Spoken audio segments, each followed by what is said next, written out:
Ferences István. Felirat az égtáblánál szolgáló gróf Széchenyi István. Istenhez, szellemhez, láthatatlan máshoz, Radnán vagy Csíksomlyón, mintha Máriához, hozzád fohászkodunk, méltóságos gróf úr. Erdélyben a sorsunk sátánosra fog. Tündérkert volt egykor ez a kicsi ország. Töviskorona lett. Pokolba ez. 1000 esztendeig jól megtértünk benne. Nem vétettünk többet, mint ki ellen. Nem voltunk mi többek, se kevesebbek másnál. Még sincsen már helyünk az Úr asztalánál. Emelt fővel jártuk az árdéli mezőt.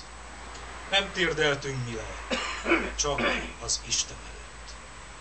De mint homokbánya, ránk omlott a világ, lennénk a húsában vándor aknaszilánk.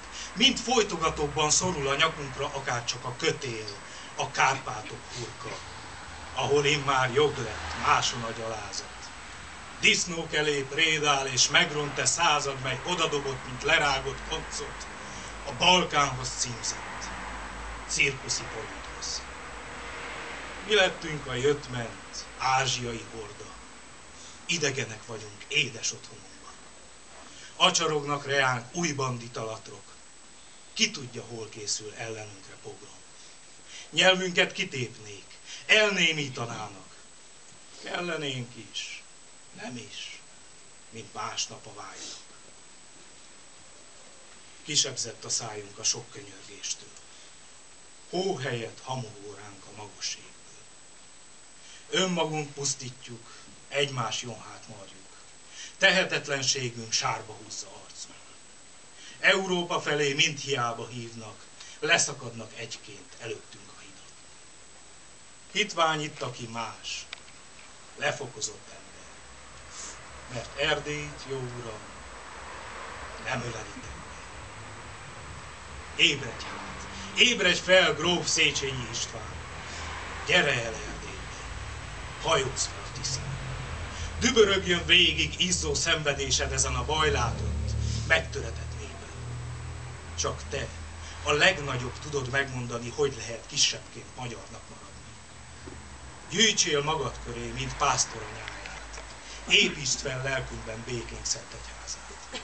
Zárd el zsilipekkel elszivárogásunk, komondorok nélkül elbitangulásunk. Elmét hűvösével torkára te folytsad hazudozó mocskát hordó szónokoknak. S ha már lehetetlene világi lármán, lennél a szószólón, fönt, az égi táblán.